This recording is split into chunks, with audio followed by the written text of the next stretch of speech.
আসসালামু আলাইকুম। আশা করি সবাই ভালো আছেন। আজকে চলে আসলাম সমাজসেবা অধিদপ্তরের নতুন সার্কুলার নিয়ে। এই সার্কুলারটি কিন্তু কিছুদিন আগে প্রকাশ পেয়েছিল, আর আমি আজকে আপনাদেরকে যে পদটি নিয়ে কথা বলবো সেই পদে কিন্তু অনেক সংখ্যক লোক নিয়োগ করা হবে। কারিগরি প্রশিক্ষক, এটা হচ্ছে উপজেলা পর্যায়ে লেভেলে নিয়োগ দেওয়া হবে। কম্পিউটার পোস্ট, মোবাইল ও ডিভিডি, সেলাই, ব্রাশ, বৈদ্যুতিক ওয়ারিং এবং কি রয়েছে আরও অনেক পদ।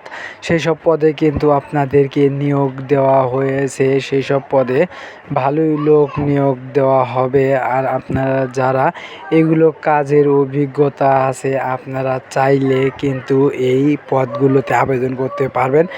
এই পদগুলো কিন্তু সবাই আবেদন করতে পারবে না। যাদের আছে, সার্টিফিকেট আছে বা যাদের 6 মাস মেয়াদি কারিগরি প্রশিক্ষণ নেওয়া আছে, তারাই কিন্তু আপনারা এই পদগুলোতে আবেদন করতে পারবেন। আপনাদের জন্য রয়েছে সুবর্ণ সুযোগ।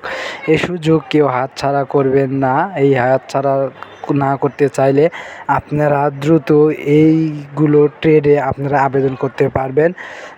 অনেক লোক নিয়োগ করা হবে।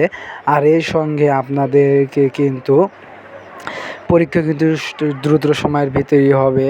আর এই সার্কুলারটি ইতিমধ্যে আবেদন শুরু হয়ে গেছে। আপনারা আবেদন করেন অনলাইনে।